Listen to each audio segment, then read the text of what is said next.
All right, good afternoon, everybody. Hope you had a good weekend. Here with Paul and Josh, of course. Charlene Russell-Tucker, Commissioner of Education, is back to, and as well as two friends I'll introduce you in a minute. I really wanted to talk a lot today about jobs and getting people back to work. That's part of the healing as we move, hopefully, past COVID. But first and foremost, the job is making you feel comfortable that it's safe to get back to work. So let me give you an update on where we are on infections and what we're doing to get people vaccinated. Very quickly, you can see the numbers are still very good and continue to trend in the right direction. 7-day average less than 2%, 1.4 for the last 3 days. Hospitalizations the lowest in 7+ months. So we're making good progress there. And this is all a precondition if we're going to get things reopened next week in a significant way. Probably our last step of reopening, these numbers help pave the way. Again, that's because people are getting vaccinated, for which Connecticut continues to be a leader, and that's thanks to each and every one of you. 71% of the people 18 and above have been vaccinated. 80% of the people 45 and above. 92% of the people 65 and above. Let's hear it for that age group. What that means is 45 and above, we're very close to what they call herd immunity. I know that's a moving target, but you add that 80% who have been vaccinated along with those who were previously infected over the last year or have some antibodies, we're in pretty good shape there. Look, we got a little bit of work to do with the younger demographic, but we're doing pretty well, 70% 18 and above. 16 and 17-year-old, 50%. So for that, I really thank you. That makes a big difference, and that we moved on that pretty quickly. That maybe is a harbinger of good things to come when it comes to the next round, which we anticipate from the FDA, Food and Drug Administration, within the next 3 days. That would be authorization for Pfizer, Moderna, 12 to 15-year-olds. And one of the reasons Charlene is here, she'll give you an idea of how we plan to roll out for that age group using the schools for notification. If we can do as well with that age group as we're doing with the 16 and 17-year-olds, it is going to be a very good summer. Again, the vaccines are working.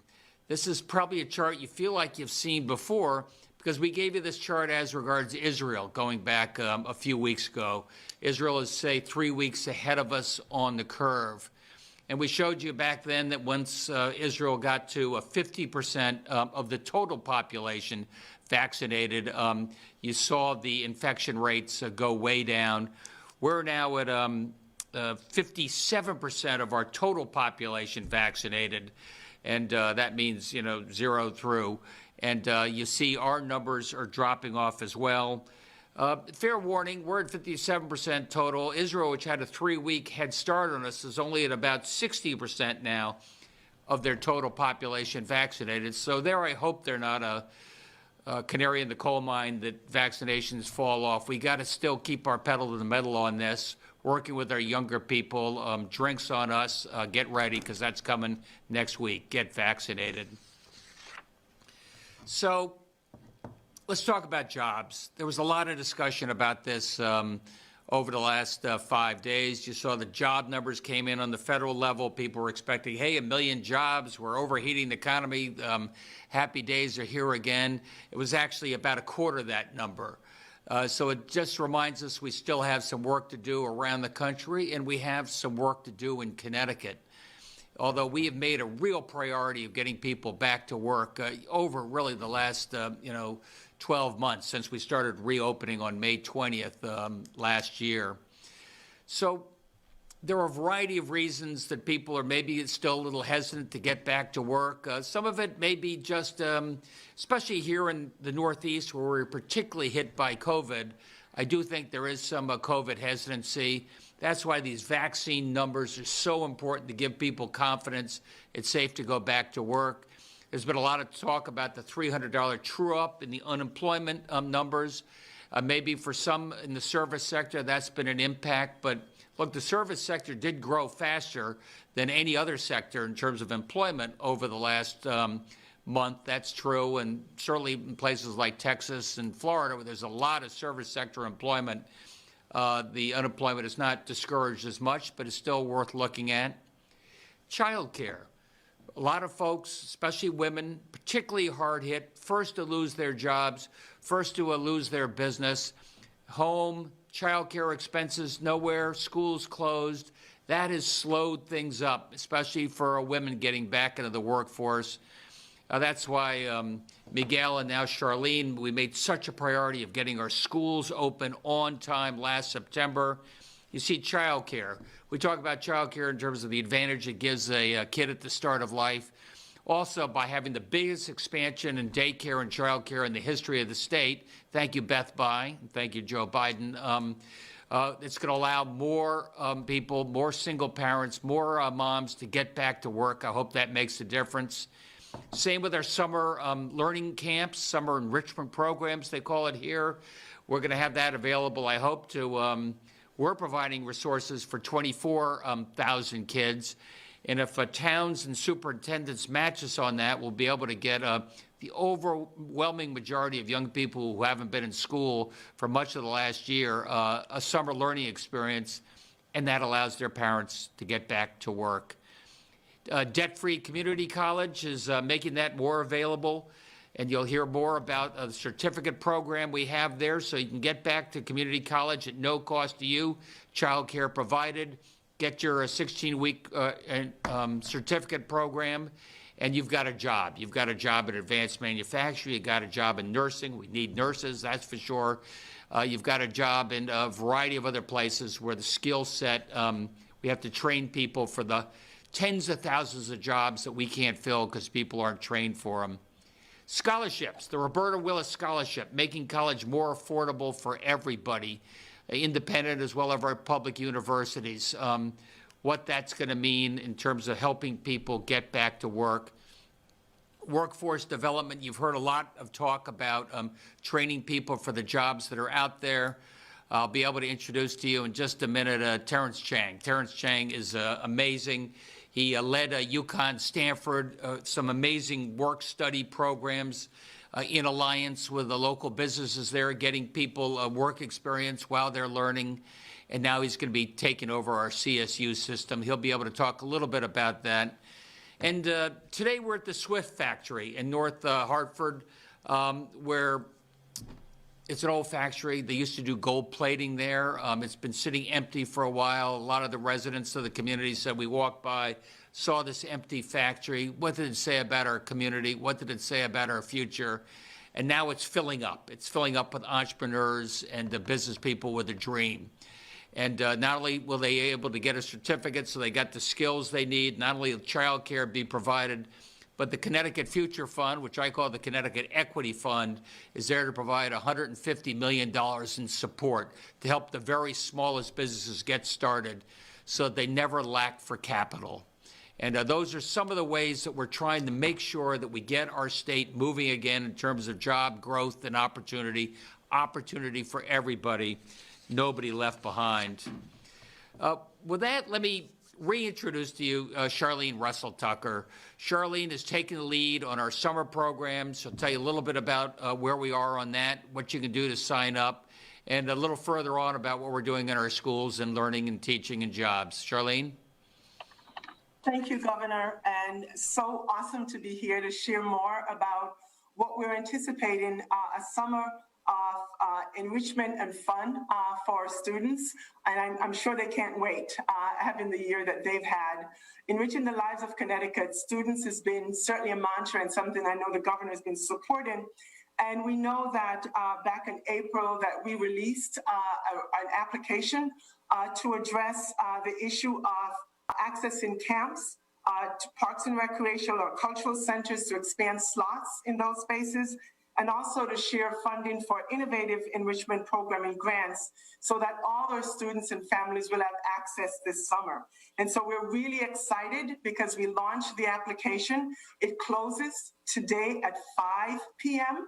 And so folks can still get in their application. However, we're really pleased that as of right now, we have over 240 applications that have come in to us. And these are like YMCAs and Parks and Recreation and community-based organizations. So we're really excited for what lies ahead for our students and our families this summer.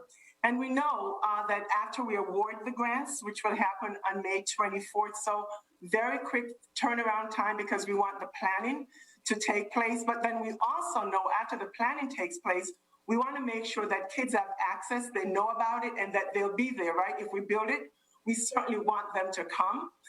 So we will be working very hard to make sure that families and all our organizations know how to really direct our students to make sure that they can have access. So we're really excited about that opportunity that's available for our students and families. Again, enriching their lives and having a summer of fun and learning, which is so important after the year that they've had, as I've said before. So that's really exciting. The governor mentioned about the vaccinations, and so we're so thrilled for our 50% of our 16 and 17-year-olds who have actually got in line and gotten their shots. And certainly kudos to our school districts that have worked with our students and certainly families so that they can access that. And as the governor mentioned, we know that the 12 to 15-year-olds will be coming up really soon, and we're working, the governor's office, the Department of Public Health, working together to ensure that information will be available to our districts to once again make sure families know. And there's something to be said about kids being able to gather together, their own peer pressure amongst each other, to be able to stand in line and to get their shot. So we're really excited about that, to make sure families know, to make sure that we have the approvals necessary and the kids are able to do that. So we're really looking forward to that and really excited. So it will be a great and exciting summer for all of us. And again, we can't say enough thank you for our school districts that have worked so hard to ensure that our students have access to in-person learning. And again, for students to be ready. Some of our districts are also themselves working to make sure enrichment and summer learning is available for our students. And so we continue to encourage them to leverage the summer programs that we're funding here with their local funds, municipalities as well. We've shared that information with our districts, and we'll continue to encourage them to leverage and, if necessary, match the state's investment so that we can make even more opportunities available for our students this summer. So with that, thank you, Governor. Really appreciate the ability to share this information today. Hey, well said, Charlene. And one of the ways we're getting these summer learning camps going is with our Connecticut College Corps. We'll be recruiting hundreds of Connecticut college students and high school seniors who are graduating to help as mentors and learning in these camps, and then some. And I'm really pleased that the president of Fairfield University is taking the lead on this and helping us recruit these young people, helping to sign up. That's Mark Nemec. Mark, thanks for being here and what you're doing. Thank you so much, Governor, and good afternoon. It's great to be with you all. Fairfield University is honored and humbled to serve as host and lead for the creation of the Connecticut College Corps. And Governor, again, I'd be remiss if I didn't say how appreciative we are of your support for this endeavor. As a civic institution which continues to attract more talented young people from across the country, we are also grateful for the partnership with our fellow independent and public colleges and universities, which stem from the Connecticut Higher Education Working Group's efforts to support the state's recovery from COVID-19. Now, the Corps itself is a program through which Fairfield University's Graduate School of Education and Allied Professions, having developed an innovative curriculum, will be preparing up to 500 college-age students this summer who will be placed in support of summer enrichment programs all around the state of Connecticut. Now, our staff has worked hard over the last week since getting the green light, has launched a website and an application which just went live last Friday. And I'm pleased to report that we already have upwards of 50 applicants in just a few days looking to serve our young people. The training in the College Corps will take place in early June and focus on social emotional learning, discernment, academic support, and reflective practice. We have graduate students also lined up to then mentor the Corps members in small cohorts over the course of the summer. I, again, want to reiterate, this has been an incredibly collaborative effort among higher education institutions across the state, and it's a great opportunity for both our college students and our young people they will work with, and we at Fairfield University are thrilled to be part of it this year and beyond. Hey, Mark, thank you. I'm not sure if Mark can stick around, but I really appreciate what you're doing there. It does pay $4,500, so college kids, if you're looking for something to do, here's your opportunity. You can make a big difference. And finally, let me introduce to you my new best friend, Terrence Chang. Terrence, as I said before, UConn, Stanford, going to be taking over, president of the CSCU system, loves Connecticut, and really has a real focus on folks coming through our system and how they can get broad-based education and a job. Terrence? Thank you, Governor, for having me today on the call. It's a real honor. And thank you again for your leadership through the pandemic. I mean, the numbers that you just went through speak for themselves. We're doing great, and you and your administration have done a really great job. You know, in my career in higher ed, we've had some real success with public-private partnerships. Those partnerships help our students to gain real-world experience, but they also help students make an impact on industry and in their communities. So, you know, it's an amazing opportunity for me on July 1 when I take over the leadership for the Connecticut State College and University system, because that's a system that's critical to the state's workforce pipeline. And that's what we need right now, is a workforce pipeline that is going to reskill, upskill, and train the new and strong employees of the future. So giving all of the students, all of our students, a chance to have a great classroom education, but that education also has to prepare them to be positive and productive contributors to society. So to me, that's what higher ed is all about. The Connecticut College Corps program is so exciting. I was so thrilled to read about it and to understand it as it was evolving. It's a testament, I think, to what, the vision of our higher education system really should be.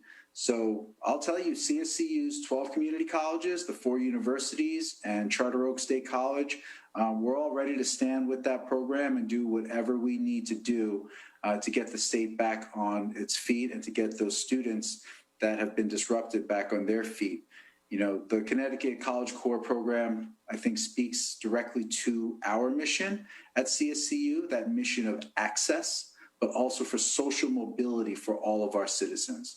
So again, so many of the students across the state that have had their educations disrupted, we're going to do everything we can to bring them right back to where they should be and then to keep pushing them beyond. So if we have any CSCU students that are going to be watching this now or later, I encourage you to take advantage of this amazing opportunity. The governor just told you get a nice stipend to be a part of this, but you will grow personally as a leader and as a citizen, and you are going to help our state's children get back on their feet and come back even stronger. This is hard work, but it's noble work, and we're ready to do it. So thank you, President Nemec, for really leading, you and your university hosting the program.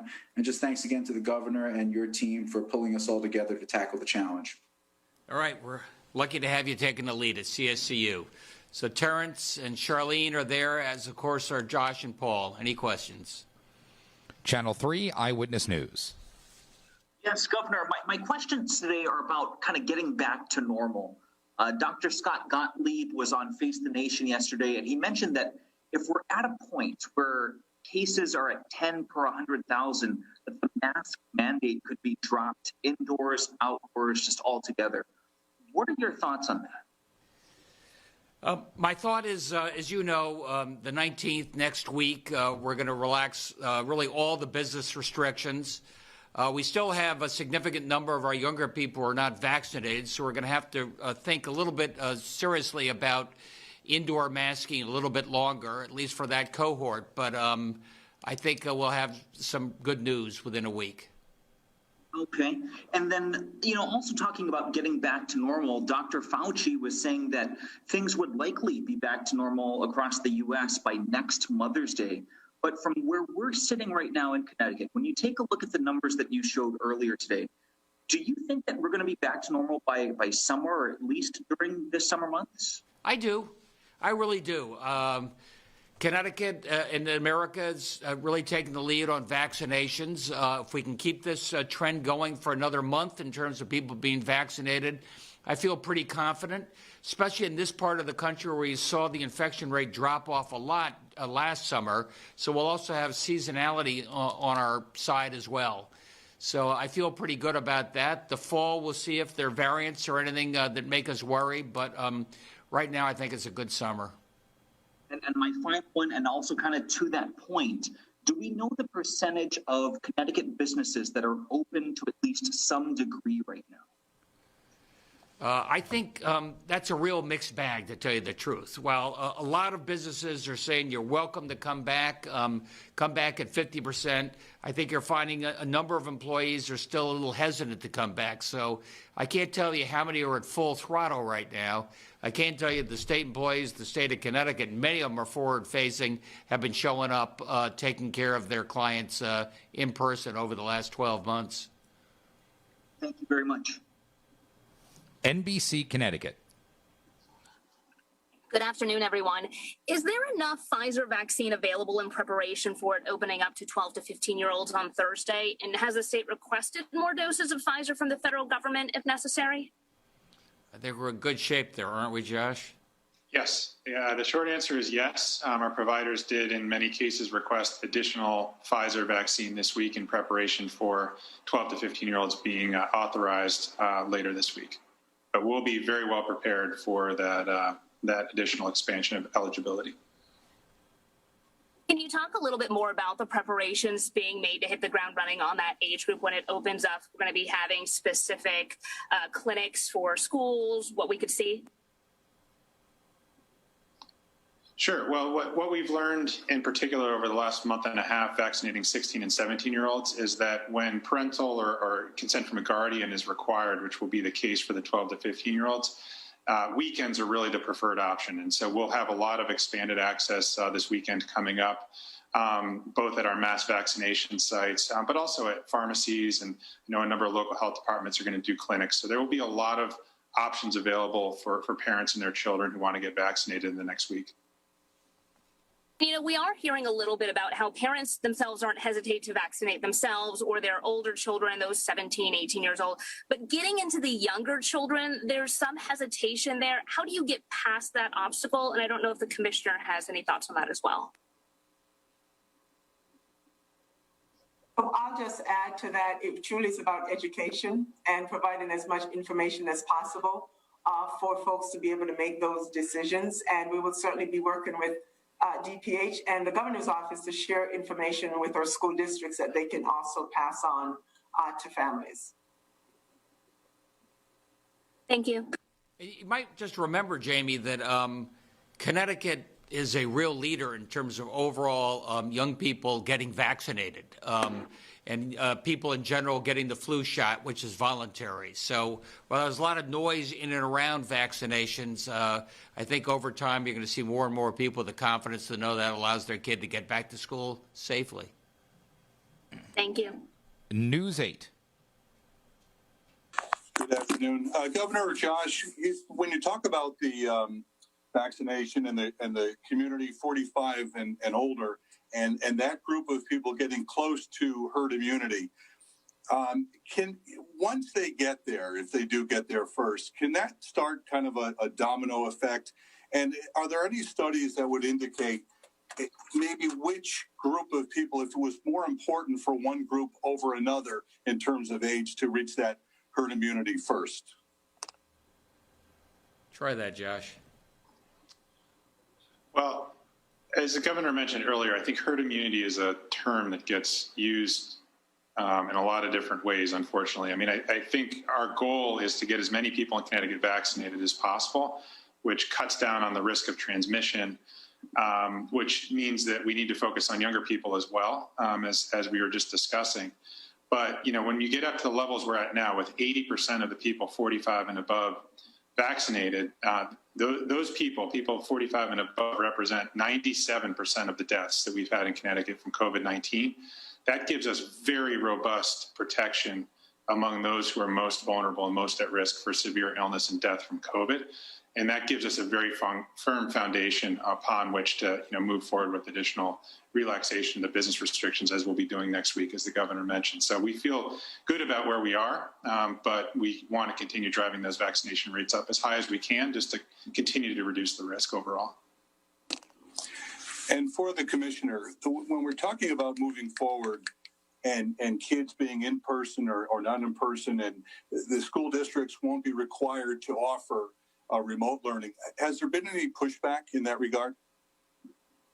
So it is a mixed bag in terms of what we hear. Our districts are certainly preparing for what needs to happen for the fall. Families are of concern, and so we provided interim guidance, but we'll certainly be developing further guidance for districts to have based on what we're learning and what we need to be thinking about for students who may be medical fragile and all of that. So we're really working very hard to make sure we have that guidance available for our districts and so also for families to have.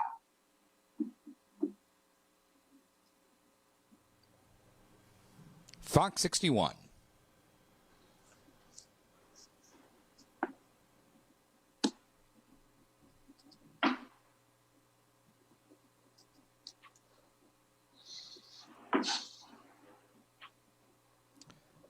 News 12 Connecticut.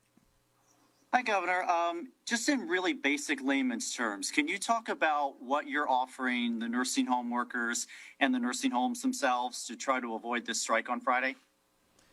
Yeah, John, we're trying to do anything we can to avoid a strike. The nurses at the nursing homes have been extraordinary throughout this COVID crisis, taking care of the residents there, folks most in need, and we need them taking care of the residents now. And so, yes, we have put in place, Paul and Melissa have taken the lead in negotiations with SEIU, which is the labor union. It's a significant package, real increase in terms of the Medicaid rates, plus a 10% bump up to help the nursing homes themselves, increase in pay for the nurses, combat pay for the nurses. This is on top of hundreds of millions of dollars last year as well, and that included, we did all the testing, provided PPE as best we could throughout for the nursing homes. In addition, we're doing everything we can to accelerate or make it easier for those nurses, if they have daycare needs, to be at the front of the line to get discounted daycare, plus a pension. So we've got an aggressive proposal on the table because there's nothing more important than taking care of our seniors, and I hope to God the nurses are there to do it. So let me ask the follow-up question then. I know the letters just went out today, but, and I can post this to Paul and Josh too. Have you gotten any indication that both sides are agreeable to this? Go ahead, Paul. Yeah, no, we've been in conversations with all the related parties, the nursing home providers, as well as the unions. As the governor has said, this is a very aggressive offer above and beyond of what the legislature has put in their proposed appropriations budget. We understand that there's an urgency, and at the same time in which the governor directed myself and Secretary McCall to put this offer on the table, Commissioner Deidre Gifford and our emergency management team with Commissioner Ravella, as well as with the National Guard, are also having to prepare for if a strike does occur on Friday and all the related elements on there. So we're working on dual tracks, but the first track that the governor is most important to him is to get both the parties back in the room to negotiate in good faith with each other and to avoid what can be a very disruptive strike if it occurred on Friday. And speaking of the legislature, are they going to go along with this? We have been in conversations with legislative leaders. They know that we have been having these discussions over the weekend, as well as today. We're keeping them in close, we're keeping them up to date basically on a timely basis as it deals with this. At the end of the day, I think they understand the urgency that we're in as well. And they also understand that the governor put on the table a very aggressive offer that very much is in alignment to the comments that have been made by legislative leaders about wanting to support during this process. All right. Thanks, everybody. The Associated Press. Hi, good afternoon. Governor, could you respond to this Yale report on the nursing homes that's out today that says the state didn't really hold them as accountable as they should have been held to some of the failures, especially early in the pandemic? Look, as you know, we were hit hard along with all the other states and nursing homes in our region. First thing we did was we hired Mathematica, the leading independent group, to say what we can learn in terms of nursing homes, what we could do better.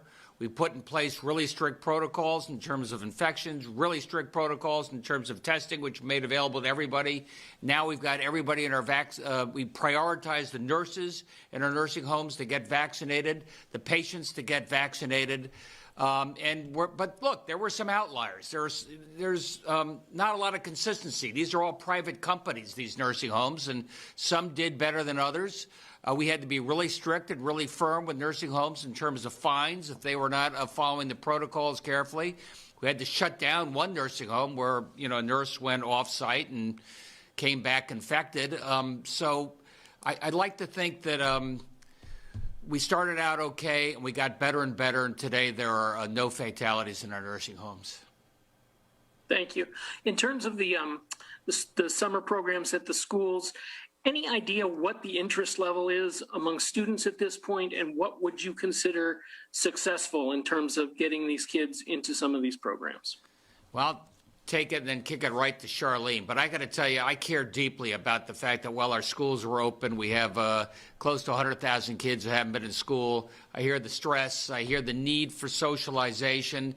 So, yeah, there's some learning loss. We got to help people get back up to speed so they're ready to learn in the fall. But there are also just some real social and emotional needs. That's why I love the College Corps. I love the mentors. I love the fact that they'll have free access to the aquariums and museums. I hope there's a lot of interest. Charlene? And Governor, I would add, success for us would be every child that needs it have access, and that learning is taking place everywhere, every day.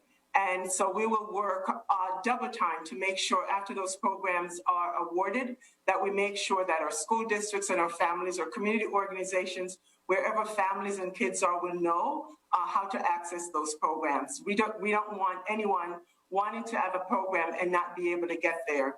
And as you know, we've also launched the programs with our museums. And so folks can go there, our kids can go with families, and also paying, having the resources to do is not a barrier. So truly that's success. Every child that needs it have access.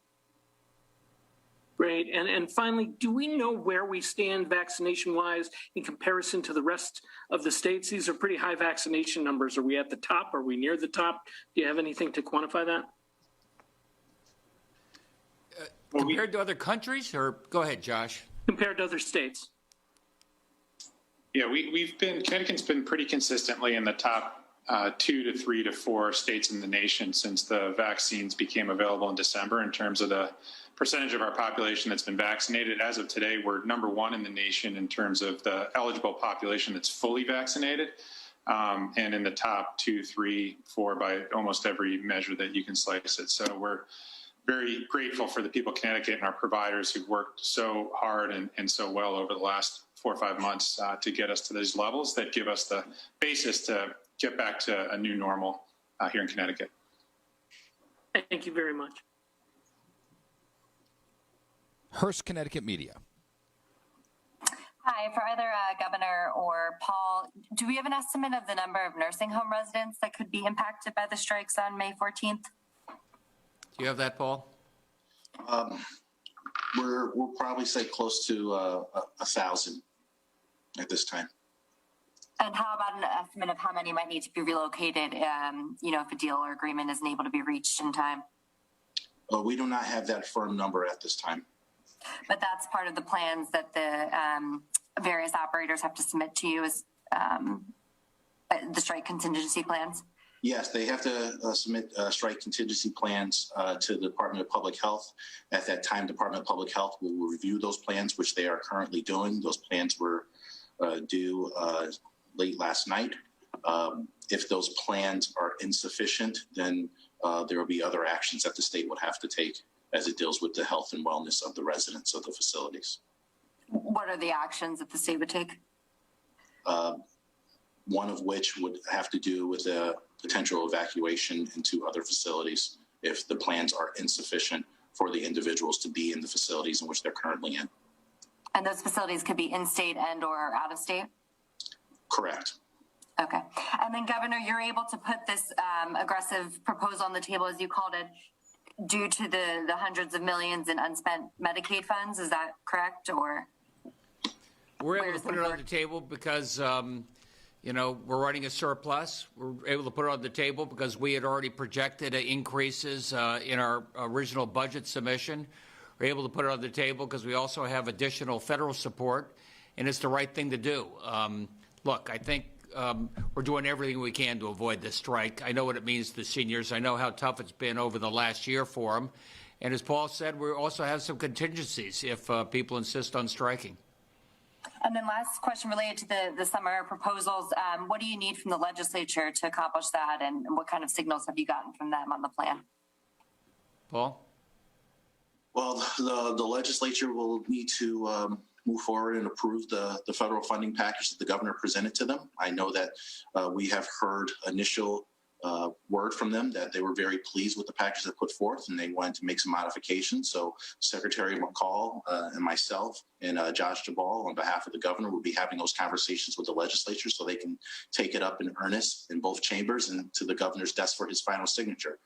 We just received today final guidance from the Treasury about the usage of the dollars, and OPM is going through that accordingly. And so that means that we will be receiving those federal funds very soon. So the quicker that we can move in terms of the legislature approving the package the governor has presented to them, the quicker we can get these programs up and going and getting our kids in various programs that will support their overall enrichment. The Connecticut Mirror. Thanks, Max.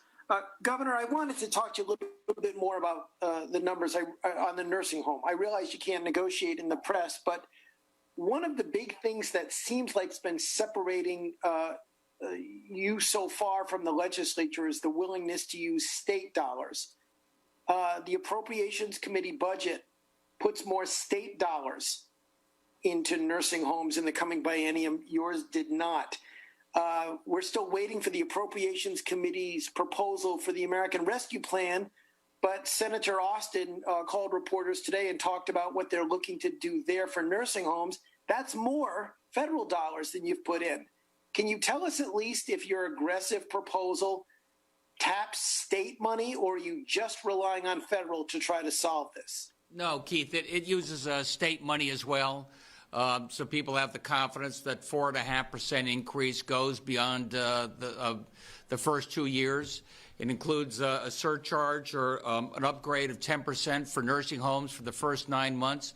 But look, you know finance. I mean, a lot of these nursing homes are running on a very, very thin margin. They're leveraged to the eyeballs. They got a lot of bank debt, so they don't have a lot of room. And when they sit around with a 30% vacancy, they're not making as much money. So to me, I wanted to do everything I could to get money right to the nurses, right to the frontline workers who deserve it. So yes, we're doing a lot with the Medicaid increase, also trying to get some monies right to the nurses themselves. And then just one quick follow, Governor.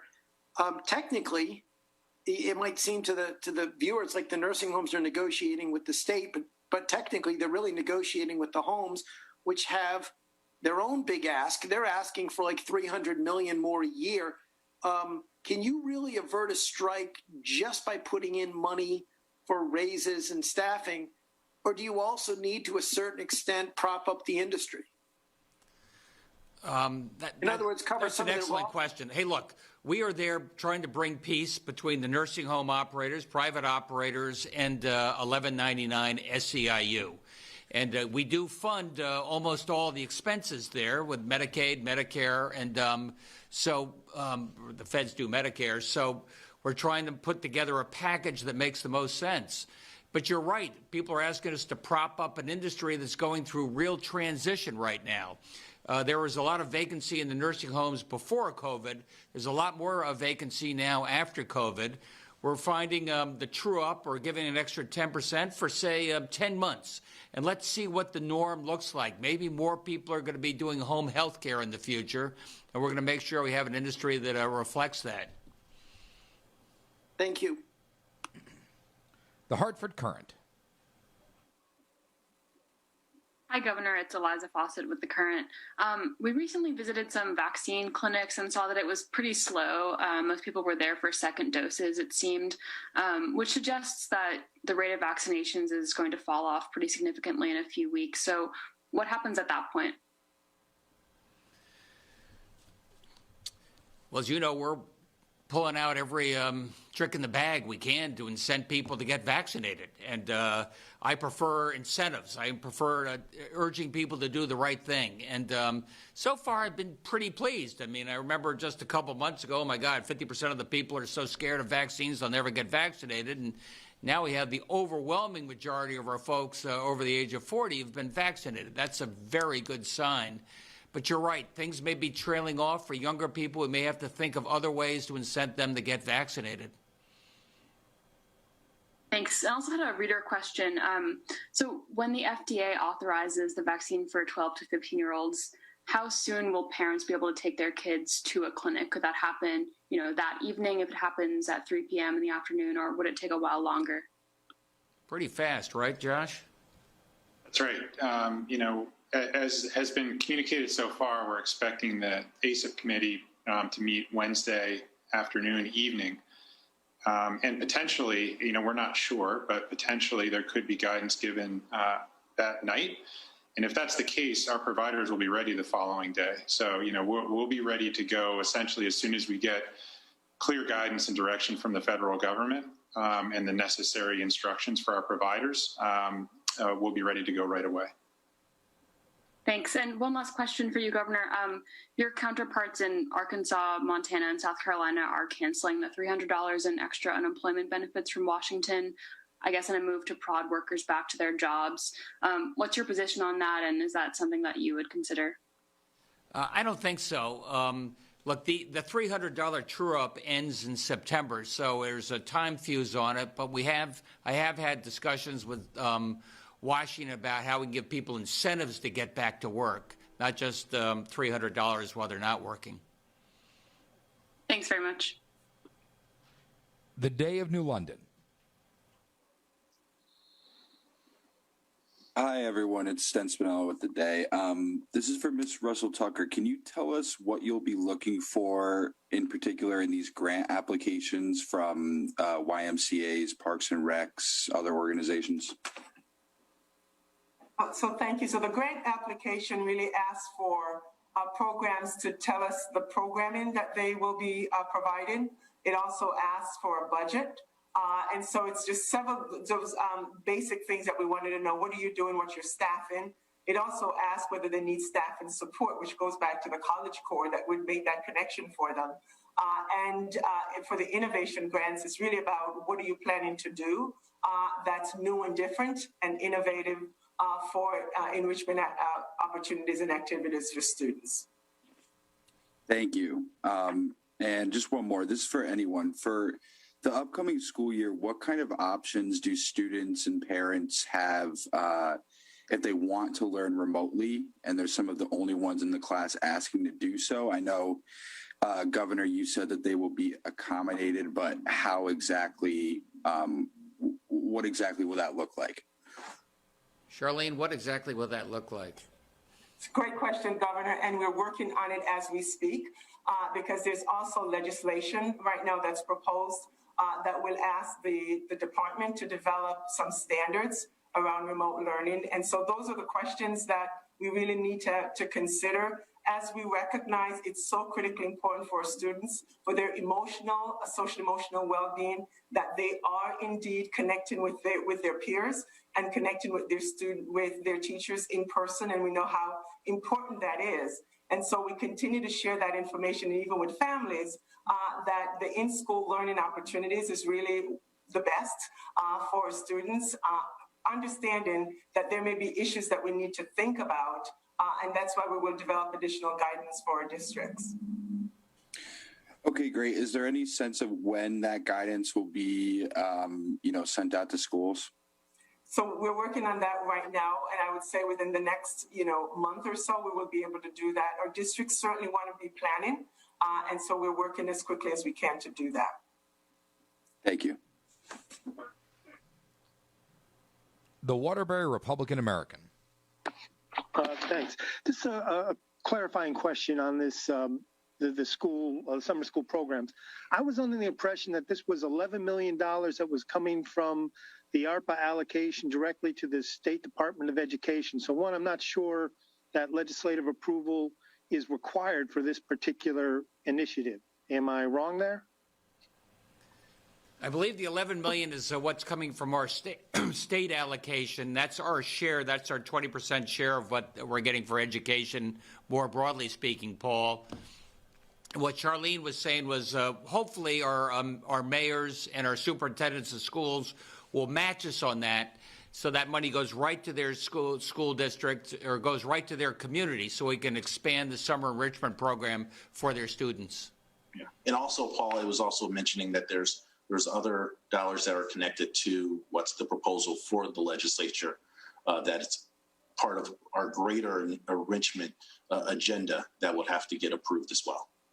Okay. Is there anything in the interim rule from the Department of Treasury that was issued today that affects proposals in your plan adversely? Something that you wanted to do, but now looks like you may not be able to do? Or is there something that you thought you couldn't do, and now you will be able to if you can come to an agreement with the legislature? As we are in this press conference at this time, Secretary McCall and her team are reviewing that guidance with our DC Director, Dan DeSimone, so we'll have more information on that in the coming days. Okay. And Josh, can you give us any update on what's happening with the second FEMA mobile van and what are happening with the, do we have all 35 Griffin Health vans out on the road now? I believe the second FEMA mobile unit is mobilizing this week and tracing the path of the first unit to pick up second dose appointments where necessary. And, we're continuing to work with our local health partners and others to deploy the fleet of yellow vans as well. We're continuing to work on our strategy there. Based on what we've learned over the first month, looking to provide additional support for locating and doing outreach to drive attendance at those vans, looking at different local incentive partnerships that we can stand up. Also looking at moving them around a little less. One of the things we think we've learned is that if we can park them in the same place for a longer period of time, people become aware that they're going to be there. They can plan around that. So there's a bunch of different strategies we're looking to continue to maximize that opportunity. But all 35 are out on the road now, right? Not all deployed at the same time yet. That's part of what these strategies are developed to support, is the ability to get all of them effectively out on the road at the same time in ways that they can be fully utilized. Okay, and Governor, there was another committee vote in appropriations today on advancing legislation that would create a rebuttable presumption in worker comp law that COVID's a work-related illness if certain requirements are met. Just wanted to check if there's been any change in your opposition to that proposal. Well, certainly a limitation on that proposal. First of all, it seems to me if you're an employee, your employer says you have an opportunity to get vaccinated, we'll pay for the vaccination, here's the vaccination, and you refuse to get vaccinated, it seems to me that presumption could be challenged. Okay.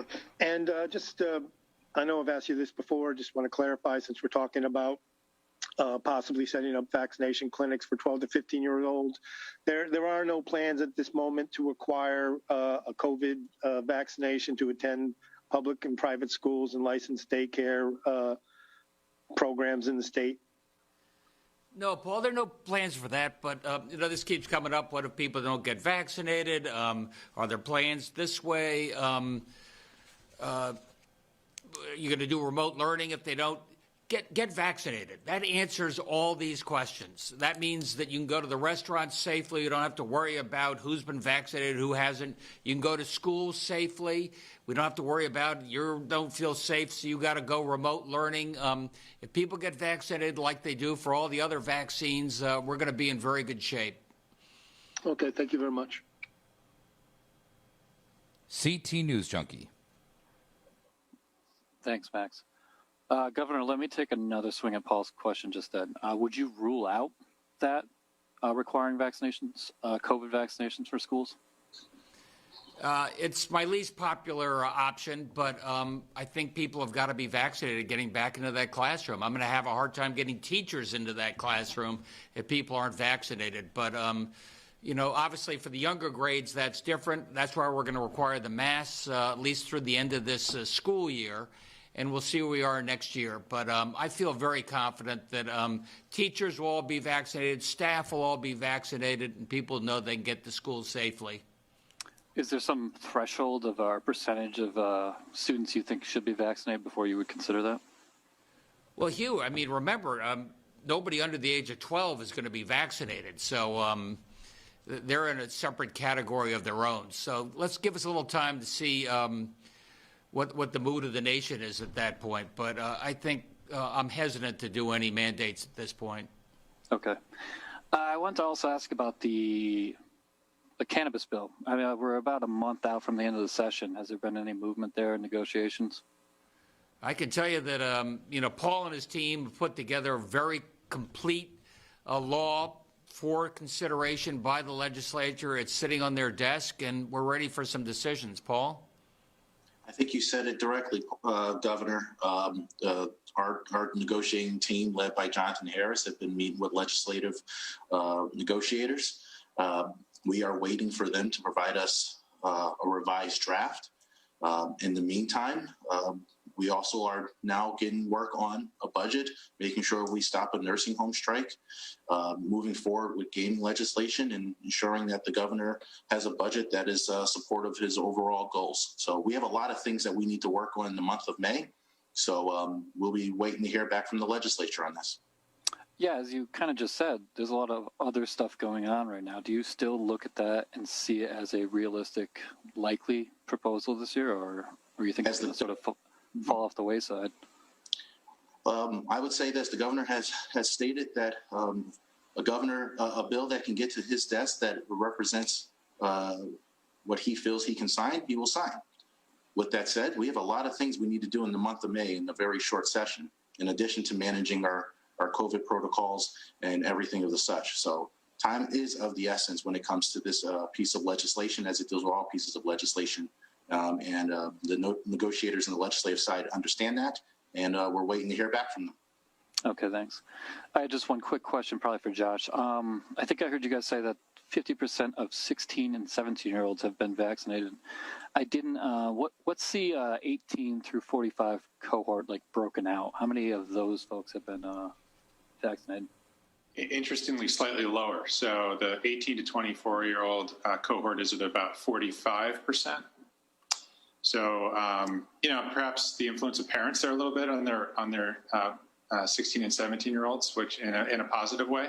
But I think, as the governor has pointed out many times, it's those college-age students in particular, the young 20-somethings, that we think we have the most work to do. But nonetheless, at 45%, we've made great progress in a little over a month. But that's really a main area of focus right now in terms of incentives and a lot of the things that the governor's been talking about. Okay, thanks, everybody. All right, I'm getting the signal. First of all, let me thank Mark over at Fairfield University, all your help with the College Corps. Let's get those guys going. Terrence Chang, you're hitting the ground running, man. Thank you for that. And we're going to be there as your ally, doing everything we can to give those kids the best opportunity at the CSU system. And Charlene, talk about hitting the ground sprinting. You've picked up what we're doing to get these kids the very best opportunity.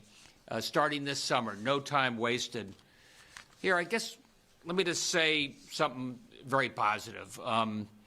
We had more visits to the state of Connecticut last year, to our beaches and our parks. Who would have thunk it in the middle of COVID? Obviously, more people moving into the state of Connecticut, rediscovering the state of Connecticut. We started out talking a little bit about jobs, and really it's the hospitality, restaurant, service sector that's been hardest hit. Came up with some of the plans we have to help. Another one is just marketing the state to people in the greater region and beyond, so they come and rediscover the beauty that is Connecticut. So we have a plan. It's called Say Yes to Connecticut. Usually we have about $1 million to $2 million to market the state of Connecticut. We got a plan in front of the legislature to multiply that by a factor of 10, say $15 million. A lot of that, you're right, is federal aid money. That's going to help rediscover this state, bring people to the state. Maybe someone want to stay. Surely I hope they go to one of our amazing restaurants, stay in one of our hotels, and visit one of our amazing beaches, or take a hike. That's what we're trying to do, is people rediscover what makes Connecticut so special. Thanks, everybody, and special thanks to our guests.